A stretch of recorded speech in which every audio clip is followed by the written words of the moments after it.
Hi అండి, welcome to my channel. ఈరోజు నేను రెగ్యులర్గా చేసుకునే చింతపండు చారు, టమాటా చారు కాకుండా డిఫరెంట్గా ములక్కాయతో చారు చేస్తున్నాను. ఎలా చేయాలో చూపిస్తాను. ఇప్పుడు కుక్కర్ తీసుకొని ఒక 2 ములక్కాయలు కట్ చేసుకొని వేసుకోవాలి. దాంట్లోకి ఒక 2 టమాటాలు, ఒక 2 స్పూన్ల కందిపప్పు, చిన్న నిమ్మకాయ సైజ్ అంతా చింతపండు, ఒక 2 గ్లాసుల వాటర్ పోసుకొని కుక్కర్ మూత పెట్టుకొని ఒక 5-6 విజిల్స్ వచ్చే వరకు ఉడికించుకోవాలి.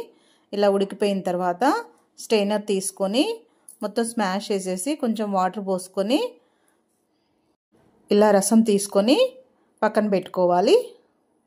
తర్వాత గిన్నె పెట్టుకొని 1 గంట ఆయిల్ పోసుకొని తర్వాత ఆయిల్ వేడయ్యాక ఆవాలు, జీలకర్ర, ఎండుమిర్చి, కొన్ని ఎల్లిపాయలు, కొంచెం కరివేపాకు వేసుకొని తాలింపు వేసుకోవాలి.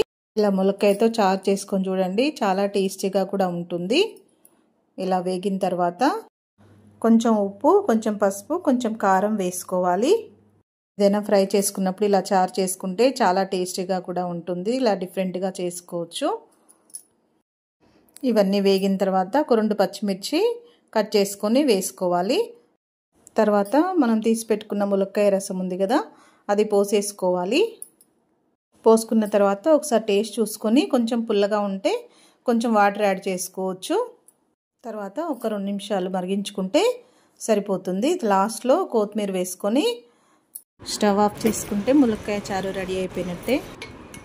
ఒకసారి ట్రై చేసి ఎలా ఉందో కామెంట్ చేయండి. అందరూ లైక్ చేయండి, షేర్ చేయండి.